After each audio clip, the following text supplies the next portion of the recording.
Healthy touch. I was watching a performance at my godson's school today. He's about to graduate from first grade, and they had an end-of-year program where the little ones sang a bunch of songs, told the parents what they liked about first grade, and received awards for their efforts this year. It was adorable, and I cheered and clapped for him on his turn. My godchildren are both very gifted and quite ahead of their peers, but both of us also had a lot of difficulty growing up and tend to get into some trouble. It bothered me to see how often others judged them without knowing anything about their circumstances.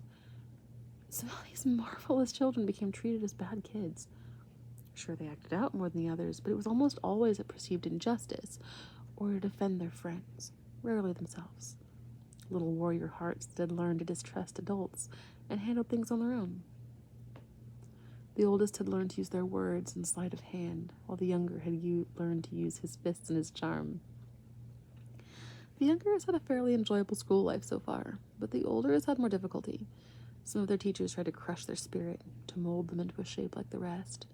We've even seen teachers make them a target of their peers, telling the class how they were better than the other kids, resulting in daily beatings from angry children until they had to change schools. But it's not all bad. It's not all bad. As we've also seen some teachers give them extra work that was more challenging and enjoyable to help them stay engaged. Some of them took the time to get to know their vibrant spirit and kind heart. Most of their teachers now find them an absolute joy in class, partly because they try to take care of everyone and are known to be a safe person that more than half the class, and a couple of teachers, are able to vent to without judgment if they're having a hard time. I don't find it healthy how much responsibility and pressure they are under, but I love how much they care. The oldest is very artistically gifted, has both a high IQ and EQ, and loves their family the most. I see them trying so hard to never fail to meet their perceived expectations. However, part of their effort comes from an inner fear that if they fail to meet the requirements, they will not receive love and acceptance. We're working on it, but in their heart, they still think their value lies in what they do and not who they are. The youngest is very active. He is gifted with impressive hand-eye coordination and learns any new sport shockingly quickly. He loves to show off, and he really does have a lot of talent. His class is split into 3 social groups, and he rules one of the 3. No surprise, as he is more cunning and aware than his peers, and more intelligent than most of them as well. He has a leader's spirit and protects his own fiercely, suffering no insults. I love these children. When we first came to stay with them, I did not immediately see their good qualities. I mostly saw them fighting with each other. The younger a nuisance to the older, taking all the attention and focus, and so loud. The older a frustration to the younger, as they didn't pamper and attend to them like he wanted when he was bored, which was often. They'd been fighting for so long that it seemed they no longer viewed each other as family, but with resentment and rejection instead. The thing is, neither of these children realized that they were particularly special, or that they received their abilities from their mother. She's one of the most talented people I know, and has the most beautiful heart. She has faced just about every situation a human can withstand and still survive, and she still has a smile on her face and a heart that always desires to help others as she slowly works toward a brighter future for her children. Most who live her life are broken, on drugs, and are not functioning humans. She is so strong, and I admire her greatly. However, between the perception of society and the negative reactions that the whole family has experienced, none of them seem to perceive their own value. Their mother at least knew she was talented, even if she didn't feel her value personally. But the kids only saw themselves through others' eyes, and what they saw from that perspective. The parents of the other kids looked down on them, scorned them for not fitting in, and criticized them to their own children. Neighbors mocked them for being poor and dirty, treating them as lesser. If everyone around you tells you that you are nothing, it's hard not to start believing them. I know what horrible things they've already overcome, though, and they are all amazing to me. No, don't. Stop. Scooch. Move it, Twig. Their mother finally met a nice man for once, who still has a bit of growing to do, but he sees her value and strives to be worthy of her. They're getting married at the end of this year, and I'm so excited for them. She does wedding photography on the side, so she has remarkable plans for how to throw a unique, beautiful, and frugal wedding. Oh my gosh, it's so amazing. He's had a very healthy upbringing. Parents are even still married, which is a rarity in this area, and he has slowly soothed her heart. He helped her to again hold her head up because she believes in his praise and admiration. He is good for her, and I hope he never forgets that she is a precious jewel that was hidden in the mud. He was very lucky to find her when she was at a low point, or I'm sure she would have been snatched away already. When my child and I moved in with them, we spent most of our time with the kids and let their mother heal with her boyfriend. She'd been so beaten down by life. She was so overwhelmed and really needed a break to find herself again. So without really discussing, I decided I would manage the kids while she found her spirit again. Even though we didn't talk about it until much later, we're very in sync. Even without discussion, she allowed me to take the reins for a while and help with her children while she got herself into a better state. It took a few months to start to change things. The kids had to learn that I cared for them no matter what they did, and that nothing they did was going to make me dislike them. There's a fly in my room. There were some interesting times of testing, but it's not that hard to see through their actions to the fears and insecurities that prompt them to act out. Once they believed that I truly cared, they desired affection and safety, but didn't know how to ask or accept it from others anymore. Neither do most of the children I meet, though. It's an unfortunate situation that most American children are starved for healthy touch. The media has misled our people with the illusion that physical contact is sexual by nature, so parents are often afraid to be too close to their children. They don't want to make their kids uncomfortable by touching them. Does that sound right to you? It's not addressed as it ought to be, but we do have a horrendous amount of abuse in our society.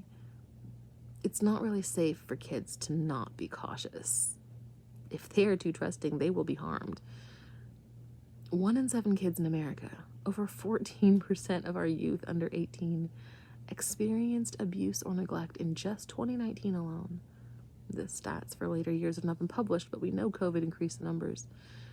With this underlying American society, our kids are so screwed up, and it's not their fault at all.